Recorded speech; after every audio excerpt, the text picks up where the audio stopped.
In the latter part of the 14th century, in around 1360 or so, there lived a landowner called Waywick, in England in the area currently known as Cheddar, who came into possession of a singular sort of servant. Of course, servants of this time were of a different sort of importance than the servants as we know them today, but this servant was especially peculiar, mainly for the reason that Waywick did not have any other servants aside from the one who mysteriously appeared in his workshop one afternoon long after tea. Waywick's eldest daughter was the first to notice the presence of the new man, and at first thought him a customer, though in all honesty a queer sort of customer he would make, and an even queerer servant, as she would soon discover, and informed him that Waywick had departed ahead of his family for Massachusetts. Cold Tom, as he would ask to be called, looked up from where he was sitting at Waywick's workbench and told the little girl that he was Waywick's servant, and would be living with them for whatever period of time as Waywick saw fit.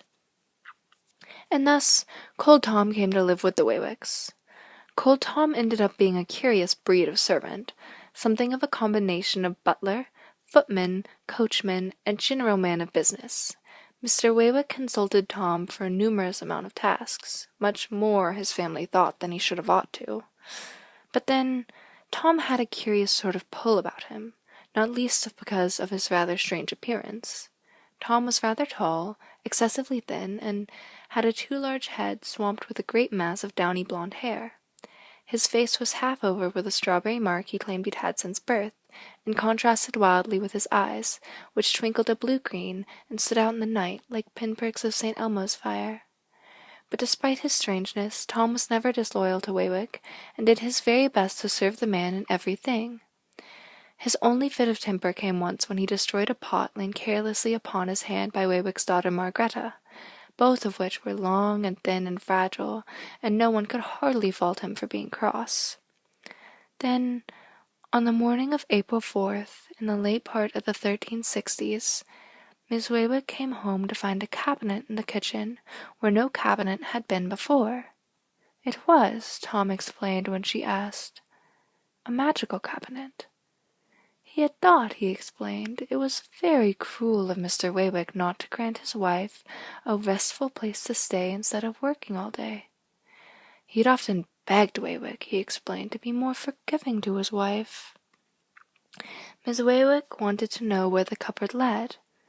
Oh, to a magical place where all care was lifted from your shoulders, and as long as you stayed, you could live in complete and utopic happiness, and that Mrs. Waywick should see for herself. Miss Waywick did not know what utopic meant, but asked if her husband knew of this. Cold Tom replied but of course he did, and seeing the errors of his ways, he had asked Tom especially to find it for Mrs. Waywick. Oh, then it was all right, said Mrs. Waywick, and went into the cupboard. A total of 137 people disappeared into the cupboard that afternoon, never to be seen again by any English man or woman, including Mr. Waywick, his middle and youngest daughter, the nurse, 8 of the neighbors, most of the town's children, the parish priest, and several of his brothers and sisters. Only Waywick's eldest daughter Mary did not go in, and she told the king's men, when they were informed of the matter, what had happened. My father entered some time ago to try and persuade the people to leave the cupboard. He has not come back out. But of Cold Tom, no trace could be found. And I must not omit to say that in 1914, an archaeological dig was conducted in the northern part of England, on the craggy coastal region, on what appeared to be the site of a town of prehistoric origin, where the team members found, under 2 stones, lying against one another, stairs leading down into the earth. In a subterranean room of about 20 feet long by 16 feet wide, they found over 100 corpses, all bearing markers of having lived nearly some 600 years ago, all sitting with their knees drawn up to their chins, their arms wrapped around their legs.